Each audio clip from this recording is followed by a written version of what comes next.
finding rest in God. Isa po sa mahalagang elemento kung bakit tayo nagiging malakas ay ang ating tipong tamang pagkain. Meron pong nawawala na sa tao ngayon na nagiging dahilan ng kanilang problema sa buhay. Physically, emotionally, relationally, spiritually.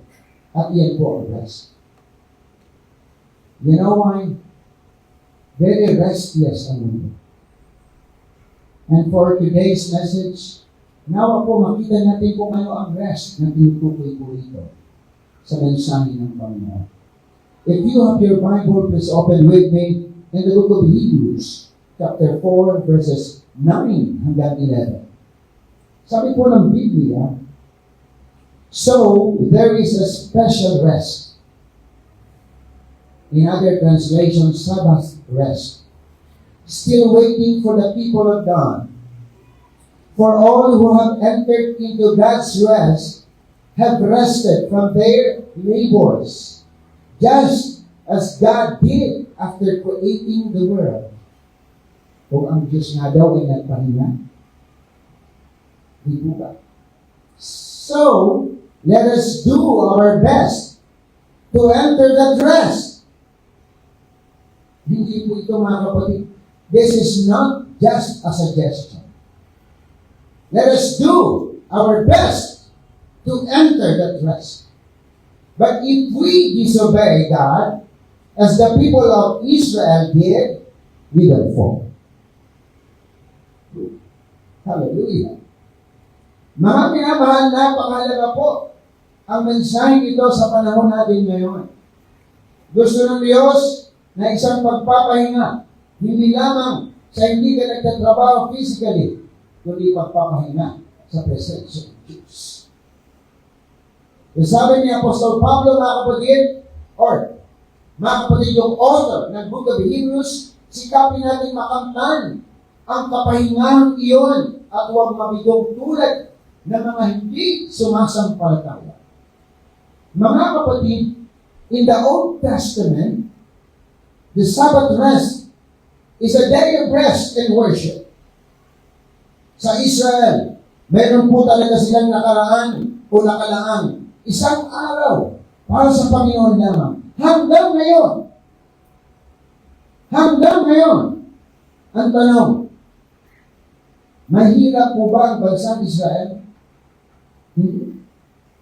Mahirap sila. Totoo po yan, mga kapatid. May ilang pisan po akong galing Israel. Ang isang araw po talaga nila ay hindi para sa paggawa, para sa trabaho, kundi para sa pagsama.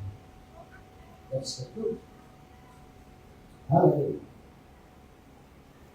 Sa lahat po ng mananampalataya ngayon, ang Sabat po sa atin ay ang ating pong Sunday worship. Because this is commemorating the resurrection of our Lord Jesus Christ. Yan po ang dapat malaman ng mga mananampalataya. We are not Israelites, we are not Jews, we are Gentiles na nakakilala sa Panginoon. Ano ang tingin po natin dito sa pagpapahinga po ito? Mga kapatid, ito po ay ang ating pagsamba at pupuri sa Diyos.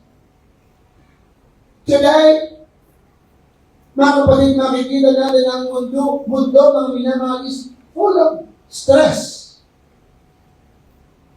Malakas ang anxiety. Dahil po, sa lahat nag-uunahan.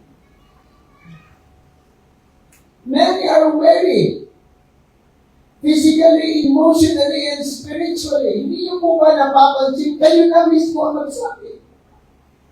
Sa mga estudyante, kayo na magsabi kung gaano kahirap ngayon din ang maging seryoso sa pag-aaral. Sobra po ang demand, mga minamahal. Hallelujah. So today, God's Word offers us true rest. Not just for the body, but for the soul of everyone. Ang rest na tinutukoy natin dito is not merely physical, but is spiritual. symbolizing peace, fulfillment, and confidence in God's completed work. Isipin niyo lang, 6 days mga kapatid, nilikha ng Panginoon ang lahat ng bagay sa mundo, 6 days. And the Bible said, yung isang araw ay nagpahinga ng Panginoon dahil nakumpleto niya ang trabaho. At alam niyo po mga kapatid kung ano ang nakumpleto rin ni Jesus na trabaho para sa mundo, walang iba kundi ang kaligtasan doon sa krus ng Kalbaryo. That is why resurrection of Jesus Christ is very, very important.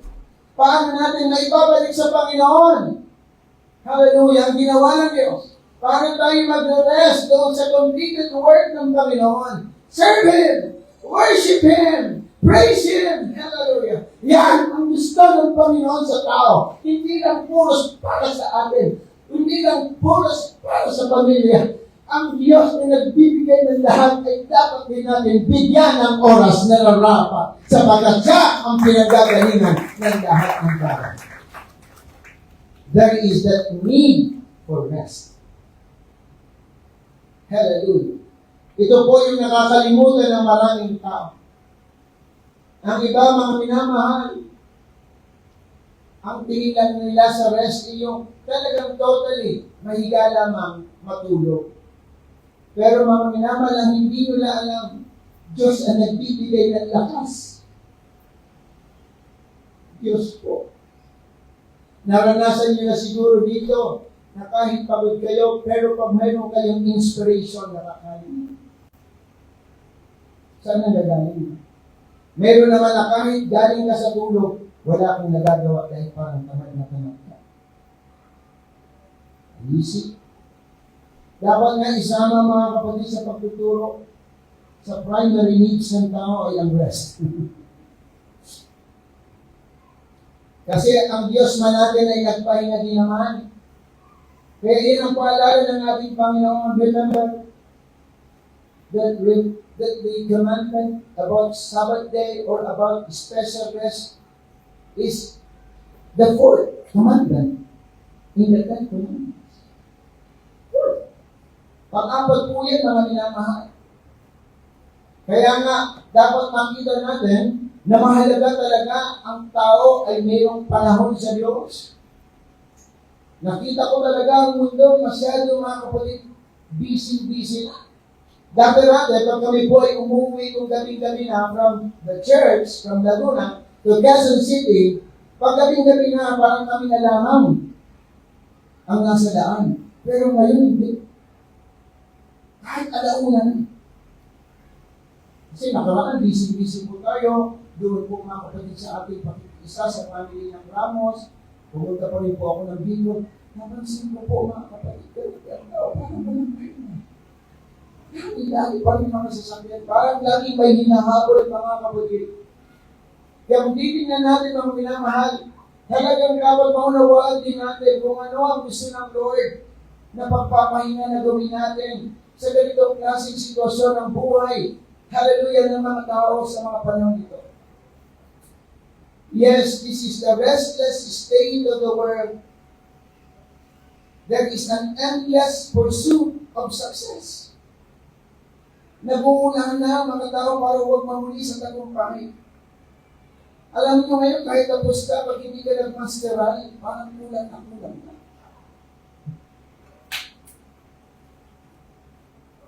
Grabe po. Parang nahuhuli ka.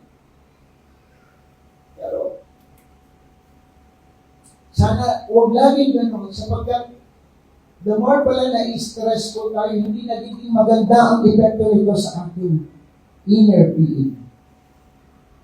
Okay po na magsumika dahil ang tagumpay ay blessing yan ng Panginoon. Pero, balansin po natin at huwag natin kalimutan ang Diyos.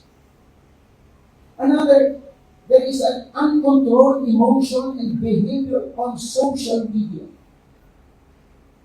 Grabe po ang effect ng FB. Lahat ng mga social media platforms. Grabe po ang epekto niyan. Kaya nga pansinin po ninyo na kaya na ng tao, lalo digit na mga kabataan, na mag-cellphone hanggang umaga. At ang sabi po sa pag-aaral kung bakit din iiksi ang buhay ng tao sa mga huling araw because of technology. Ulang sa tulog. Hindi na napapansin po na kahit gabi na, kaya niyo pa rin mag-scroll, okay lang, napapansin na alas 12. Ano pa po mga kapatid? Ang bunga o ang resulta mga kapatid o nagiging dahilan ng restlessness. The political and economic uncertainty. Pansin po ninyo kung kayo po ay talagang nasa gobyerno din kami, nasa kongreso ni Sister Ranjing, grabe po. Masyado po ang politika. Masyado mataas ang tension. Tingnan nyo na lang yung impeachment ngayon. Diba? Mismo po ang ating mga leaders ang may problema. Stressful. Pwede, ano naman pakialam po yung pastor kasi ang importante. Pwede may ganun po kayong mindset. Pero hindi. After all, pag ang gobyerno po natin is in chaotic na kapatid situation, ang delikado, apekto ang ekonomiya, apektado ang lahat ng mga tao. Ano po ang kasunod? The personal struggles. Dahil sa sobrang mga minamahal na nakikita natin, ng mga abnormalities na ngayon, ang takbo ng mundo, nandiyan yung competition, nandiyan na po ang mga personal struggles. Hindi lamang po sa trabaho, kundi maging sa mga estudyante. Kaya, young people, be thankful to God dahil nakakapag-attend po kayo ng church. Napakahalaga po ng epekto ng salita ng Diyos sa buhay po ninyo. Hindi nyo lang alam kung ano ang ginagawa ng Panginoon. The moment that hinahayaan po ninyo ang salita ng Diyos ay makapasok sa inyong puso. Hindi nyo ba napapansin ang mundo kinukuha na ang inyong mga damdamin? Di ba nakaraan? Ang mensahe po ng Lord, let the words of God dwell in your heart richly.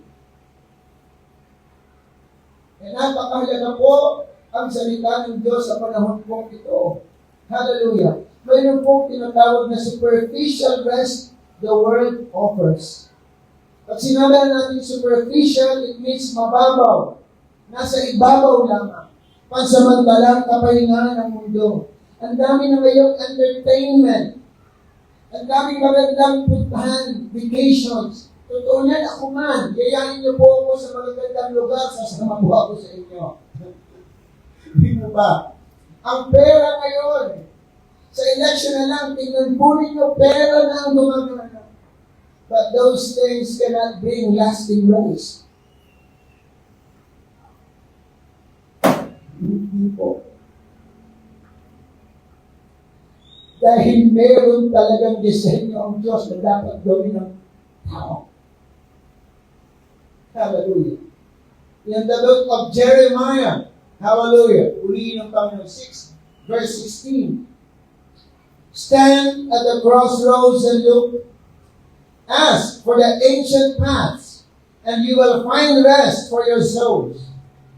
Hindi po puros puso ang ating tinitingnan sa panahon ito. Hindi po sinahanap natin kung ano ang moderno. Bisitahin natin ang salita ng Diyos na pinagmulan ng dating mga bagay na ngayon sinisira na. Yung dating tama, winawala na mga kapatid, tinatanggal na ng mga batas ng mga bansa. Look for the old paths, sabi po ng Bible, mga kapatid. Ano ang ibig sabihin dyan? Ang salita ng Panginoon. Ito ang tinutukoy ni Jeremiah. Marami nang nakakalimot, mga kapatid. Yung dapat na mag-asawa ay hindi maghiwalay ngayon. Halos Pilipinas na lang ang walang batas tungkol sa divorce. Look at that. mga kapatid, kinakailangan tayong tumayo at lumaban sa hamon po ng ating pananampalataya. Kung wala ang Diyos, kulang tayo. Tapos tayo, mga kapatid. Because humans are weak and we dead. We are weak. Yan po ang totoo, mga minamahal, pagdating sa mga pagsubok sa ating mga buhay. Kaya huwag po natin tanggihan ang paraan ng Diyos. Konsultahin natin ang advice ng Panginoon through His words. Kung mahina tayo, hanapin natin ang kalakasan mula sa Diyos. Kung napapagod tayo, find rest in God. Kung may limitations tayo, alpas ang Diyos walang limitation. We are not designed to run endlessly without rest. Kung ang sasakyan nga ay nag-overheat, tayo rin mga minamahal, napapagod. Isang problema sa sarili, problema sa pamilya, problema sa trabaho, problema sa maraming mga bagay. But very clear, the Word of God is telling us, find the rest in God. Praise Him. Worship Him. Study His words. Pray. Attend fellowship. Hallelujah. Sapagkat kung hindi natin gagawin ang mga bagay po na yan, tayo po ay madadivert doon po sa direction, papunta sa mundo ito. At ang mundo po ito, pag hindi po kayo mga kapatid naging maingat, dadalhin po kayo nito sa kawalan. The Bible is telling us that do not love the words, neither the things of this world. Why?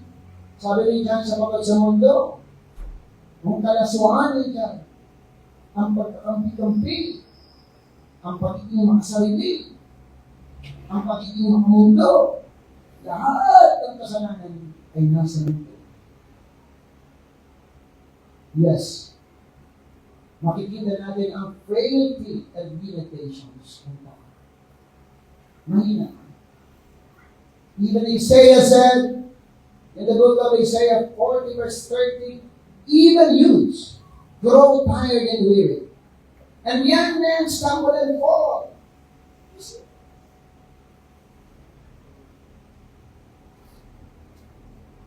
Kahit kabataan man, sabi ng Biblia ay napapagod. Pag nanlulupay pa, ibig sabihin kahit gaano ka kalakas, mamimina. Kaya mga kapatid, sabi ng Biblia, the joy of the Lord is our strength. Hallelujah, palakpakan natin ang ating Panginoon. You know, the Bible is inviting us, hallelujah, to rest in the presence of God. Hallelujah. There is God's invitation to rest. Glory to Jesus. The Bible said in the book of Matthew 11:28, come to me, all who labor and are heavily laden. And Jesus said, I will give you rest. Jesus said, I will give you rest. This is the invitation to the weary. So personal, so personal. Come to me. Jesus said, so personal. Grabe mga kapatid, kaya pag nag-pray kayo, you can use the name of Jesus. Lord Jesus, pagkakasin mo ako kami noon. Because this Matthew 11:28 is telling us that this is a personal invitation. Jesus said, take my yoke. It means learning from Him. Because learning from Him leads to a total peace. Pag tayo po'y natututo sa kalooban ng Panginoon, there is inner peace in our hearts and in our minds. Hindi po yan katulad ng peace of mind ng mundo. Kapag nakikita mo lang sa kanawawala ang kabalisahan. Iba po ang peace of mind galing sa Diyos. Na kahit may nakikita kang problema, alam mo na may gagawin ng Diyos. that if you do that, God said, I will give you rest. Hindi kung sino-sino ang magbibigay nito, kundi si Jesus. This is a divine promise. This is a promise coming from God. Hallelujah. Yun ang gusto ng Panginoon. Dahil pagpagod ang tao, marami kang nakikita kabigatan sa buhay. Pagpagod ang tao, ayaw nang magpagod. We need rest in the presence of God. Hallelujah. Kaya dapat natin maunawaan yung tinawag kaninang Sabbath. The Sabbath principle. Alam niyo sa atin, may ganyan-ganyan doktrina. Sa iba kasi, literal na dapat ang Sabbath, Sabado. Pero sa atin, mga kapatid, this is a shadow of that greater rest. Hallelujah. Na kung saan, tayo po ay nagpapahinga sa presensya ng ating mahal na Panginoon by way of singing and praising Him, by way of attending fellowship. Ano po? Pero sa Israel talaga po, nandoon literal po talaga yun. Pero sa aking mga minamahal bilang isang pastor, narito na po ang Sunday na ibinigay ng Panginoon para araw para sa Panginoon. Alam niyo sa book of Exodus 28-11, sabi po niyan, 6 days you shall labor and do all your work. Sabi niyo lahat yan. But the 7th day is a Sabbath to the Lord your God. On it, you shall not do any work. Sabi niya, neither you nor your son or daughter, buong pamilya, buong pamilya, buong pamilya.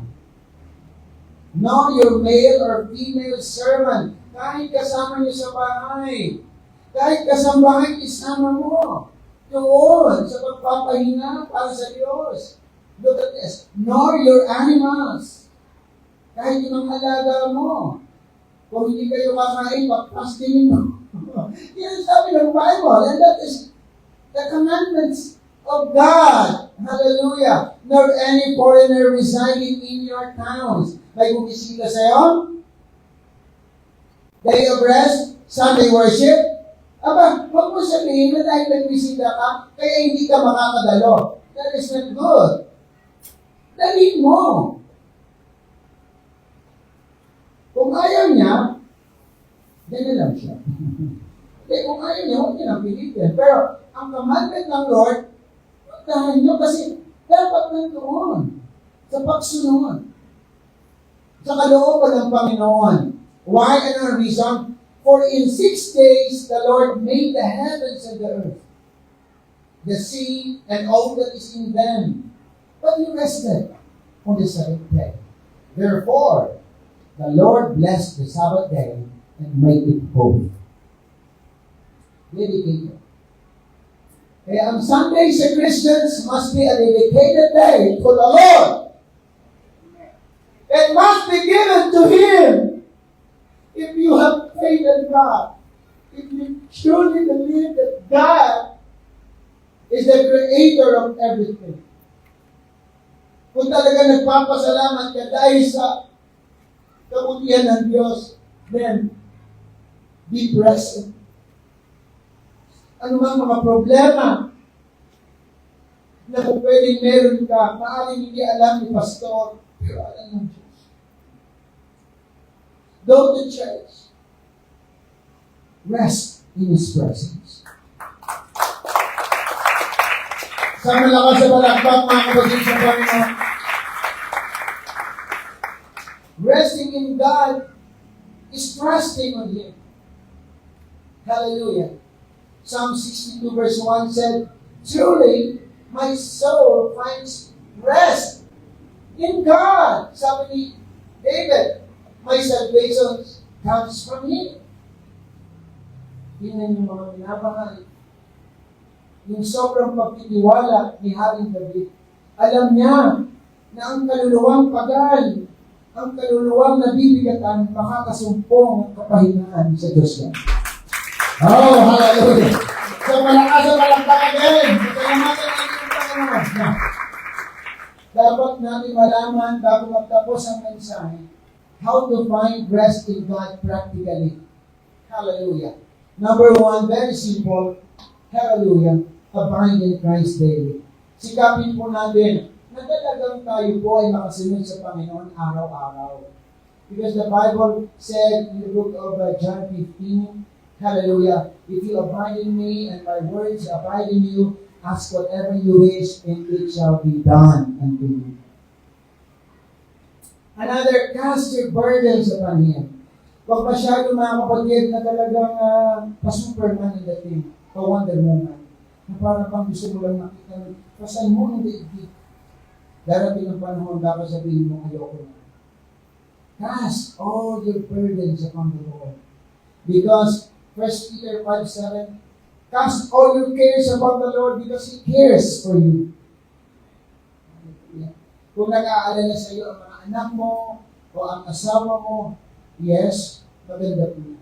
Pero tandaan mo, mas nakikita ng Diyos ang nangyayari sa buhay mo. Yes! Amen! Hallelujah!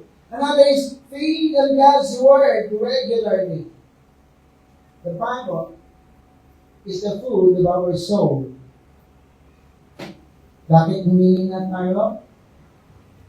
Walang spiritual na pagkain. Ito, very basic. Hindi ka lang kumain ng isang araw para sa katawang physical. Mahina ka. Ganyan yan. Mali ka lang kahit na fasting ka eh. Hindi po ba? Ang salita kasi ng Diyos talaga, pagkain ito ng kaluluwa. At ang pagkain ito, hindi po ito para sa special occasion. Hindi lamang po ito pa may birthday, pa may graduation celebration, Hindi lamang po ito ganito, pag meron po mga successes, hindi po. Ang tawag po dito, daily bread. Amen. Yes, Lord. So feed on God's Word regularly. King David said, the law of the Lord is perfect, refreshing the soul. Another is surrender control to God. Rest comes when we release the need to control everything. Alam niyo, pag marami kang naiisip na trabaho, hindi ka pa nagsisimula, pagod ka. Sa mga nanay, sige nga, taas nga kung totoo. Oh, hindi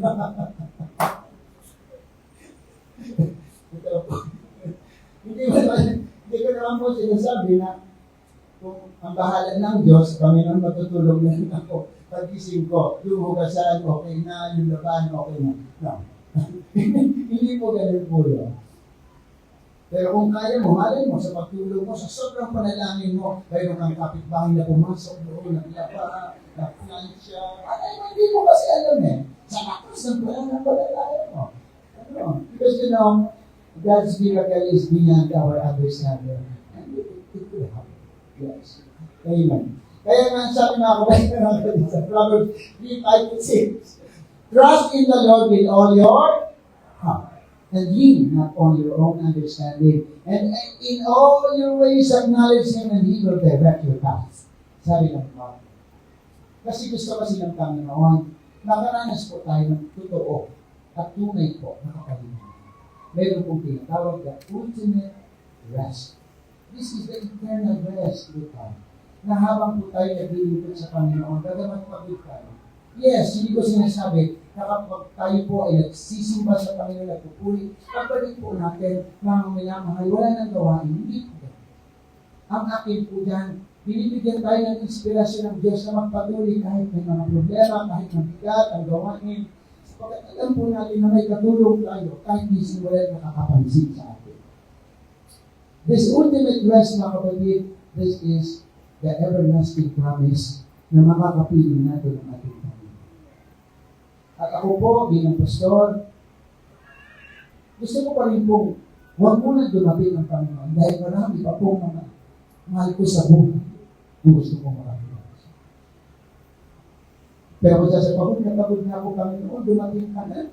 Parang may kong ibang kasi parang inuutusan nila ang Panginoon. Pero para sa akin, mga minamahal, ang magsilbing encouragement sa atin, nawa, ay yung someday we will be with Him. One day, we will experience perfect rest with God forever. Amen. Sabi nga doon sa Revelation 21 verse 4 na mabasa ko ito ang ganda. Papahilin niya ang bawat luha ng kanilang mga mata. Kasi pag nahihirapan ka po tayo, yung pagluha po, expression po yan, ang nabibigat ng tayo.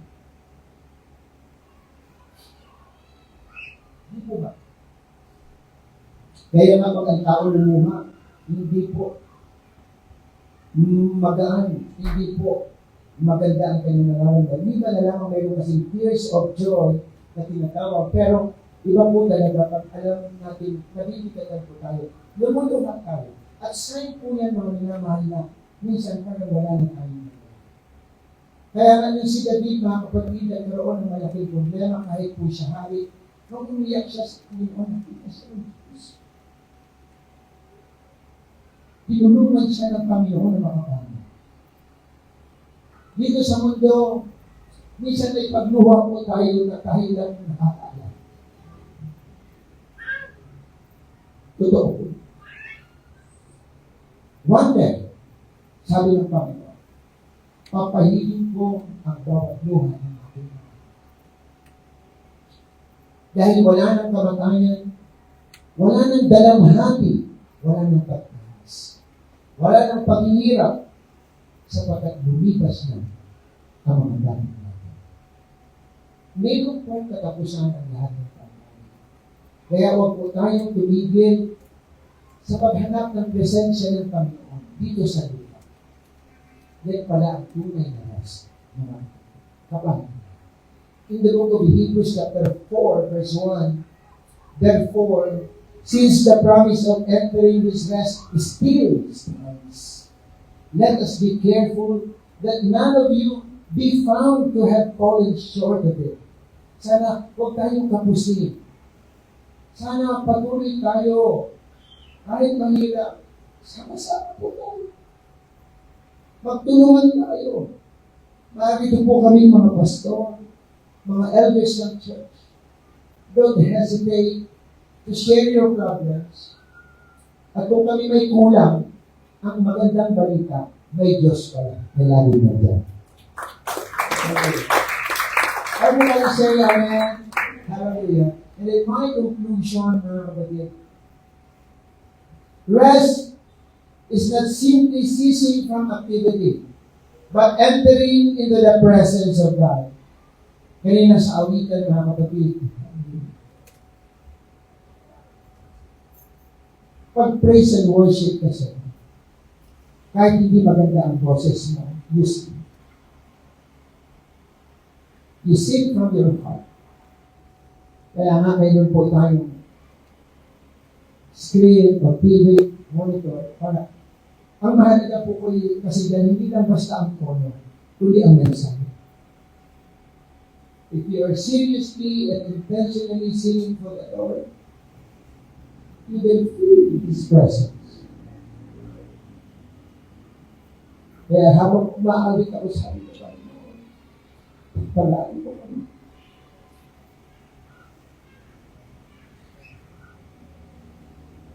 Kasi mahalaga ang presence talaga ng Diyos sa buhay ng tao. Because we are created by God according to His obedience. Our soul comes from Him.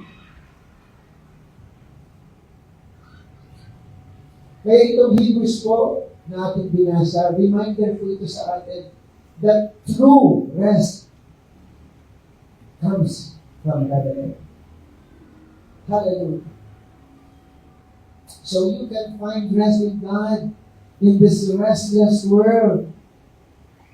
Trust Jesus, surrender your burdens, and find rest for your soul. With that be. Patuloy ko tayo lahat sa pangalan ng ating mahal na Panginoon. Sa oras sa ito mga kapatid, few minutes naman, let us bow our heads, everybody, kahit mga bisita. Magpasalamat po tayo sa ating Panginoon. Buksan po natin ang ating mga labi at sabihin natin sa Panginoon, salamat Panginoon sa kapahingahan na patuloy mong binibigay sa amin upang patuloy namin magampunan ang aming mga tungkulin. Remember, kahit ang ating buhay ay galing sa Diyos. Alam niya, patakbuhin niya.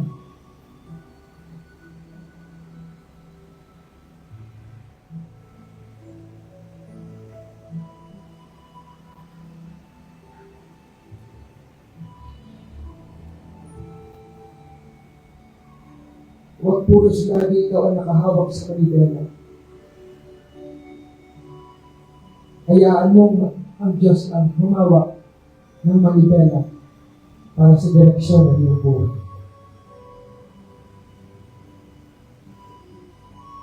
Mahal tayo ng Diyos. Tutulungan niya tayo sa lahat po ng ating mga pangangailangan. Hallelujah. Let us pray.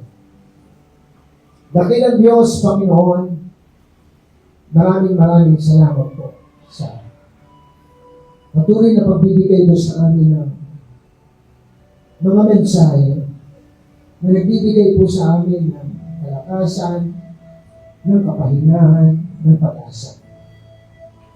Salamat po, Panginoon, sa Espiritu na patuloy po namin nararamdaman.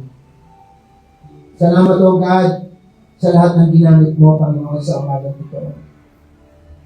Sa lahat ng tumayo at pulpit ministers, bless us. Sa lahat po ng nakadalo, sa mga bisita, nawa ang mga mensahe mo, Panginoon, ay patuloy na maging gabay nila sa kanilang mga buhay. Lord, maraming salamat, Panginoon, sapagkat nandyan ka, Panginoon, lagi sa oras ng aming pangalan. Lord, sa mga activities po namin na paparating, special mention, Panginoon, ang anniversary ng Mindoro at Quezon City, ipinagkakatiwala na po namin sa iyo. At gayon din, sa lahat, Panginoon, na mayroong sakit at karamdaman, dalangin po namin ang kagalingan. Sa lahat, Panginoon, ng mga trabaho, negosyo, ng mga kapatid, pagpalain mo po, Panginoon. Sa lahat ng workers ng church, Lord, salamat po sa kalakasan. Salamat sa iyo pong presensya. Purihin ka, Panginoon, sambahin ka. To you alone, we give back all the glory, honor, and praise. For thine is the kingdom, the power, and glory. In Jesus' name. Amen. Amen.